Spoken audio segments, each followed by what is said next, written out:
Debate का नियम ना तोड़ें sir, I request you please. Anoop Sanda ji, मैं आपसे जानना चाहता हूं, आपकी पार्टी इतनी खुली मुखालफत क्यों कर रही है इस बिल की? आपके पास कारण क्या है? हमारी पार्टी इसलिए मुखालफत कर रही है कि भारतीय जनता पार्टी की सरकार इस देश में राष्ट्रीय स्वयंसेवक संघ के उस एजेंडे को लागू करना चाहती है जिसके तहत स्वर्गीय माधव शिवराव सदाशिवराव गोलवलकर ने कहा था कि इस देश के 3 आंतरिक खतरे हैं। उसमें पहला नाम उन्होंने मुसलमानों का लिया था, दूसरा ईसाइयों का लिया था।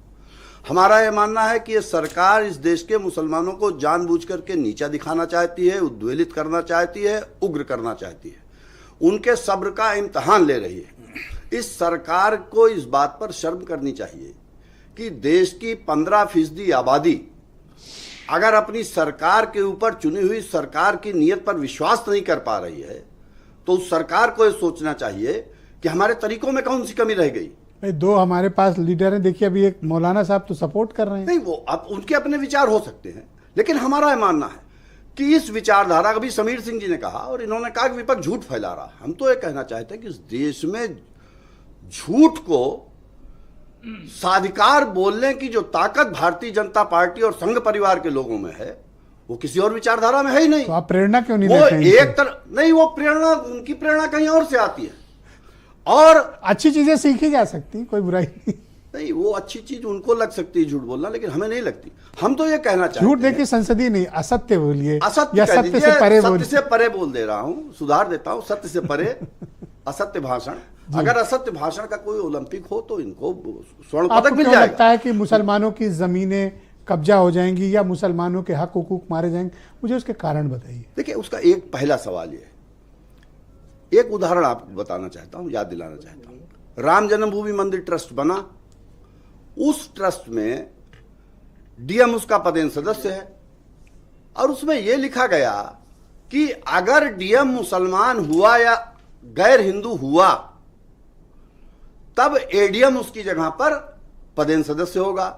यानी आप प्रभु श्री राम जिन्होंने शबरी के बेर खाए थे उनके नाम पर बने ट्रस्ट में एक गैर हिंदू को जगह नहीं देना चाहते हो, किसी पिछड़े को जगह आप नहीं देना चाहते हो और मुसलमान से आप कहते हो कि दिल बड़ा कर लो, हम तुम्हारा सुधार करना चाहते हैं। अरे कौन सा सुधार आप करना चाहते हैं? समीर सिंह, मैं एक क्लैरिटी और एक सवाल है आपसे। आपने, ठीक है, वो बात तो उन्होंने सही कही कि उन्होंने जब ये बिल प्रस्तुत हो रहा था तब किरण रिजिजू ने वो बात कही थी, लेकिन शाम को जब 6 बजे कल लोकसभा में यूनियन होम मिनिस्टर बोल रहे थे तो उन्होंने ये बात कैटेगरिकली कही कि कोई भी गैर इस्लामिक व्यक्ति इसका सदस्य नहीं होगा। तो हम वही बात मानेंगे जो बाद में यूनियन होम मिनिस्टर ने कही। आपको उनकी बात पर इतबार क्यों नहीं? हम वो बात मानेंगे जो बात लिखित में है। हम तो ये कहना चाहते हैं, फिर दोहरा रहा हूं, बयान देखिए, लोकसभा में दिया बयान जिंदगी भर पीछा करेगा। हाथी के दांत खाने के और है और दिखाने के और है। आपको डाउट है इनके ऊपर? बिल्कुल। मैं डॉक्टर अंबेडकर का एक कोट याद दिलाना चाहता हूं। सर कंक्लूड करें। जिन्होंने कहा था कि अच्छा से अच्छा संविधान और कानून भी अगर गलत हाथों में जाएगा तो उसके दुरुपयोग की संभावनाएं रहती है। एक उदाहरण आपको देता हूं। सर कंक्लूड करें। एक उदाहरण देता हूं। ये कह रहे हैं कि हमारी नीयत बहुत साफ है, हम कानून के दायरे में सब करना चाहते हैं। आज भी 4 दिन पहले सुप्रीम कोर्ट ने इलाहाबाद के 4 मुस्लिम परिवारों का घर जो गिराया गया था बुलडोजर से, उसके ऊपर एक आदेश दिया कि उनके घर बनने चाहिए, उनके साथ गलत हुआ है और उनको 10-10 लाख रुपया मुआवजा दिया जाए। क्या वो जब घर गिराए गए थे तो कानून की आड़ नहीं ली थी प्रशासन ने? कानूनी प्रक्रिया से सुप्रीम कोर्ट ने भर्त कर तो दिया। हाँ, तो यही कह रहा हूं, जिनके खिलाफ मुआवजा ना उनका आप सुनो मेरी बात, जिन जिन अफसरों में सम्मिलित रहे होंगे ना, सुप्रीम कोर्ट का ये ऑर्डर उनकी एसीआर में लग जाएगा और आपको पता है उनका कैरियर खराब होगा।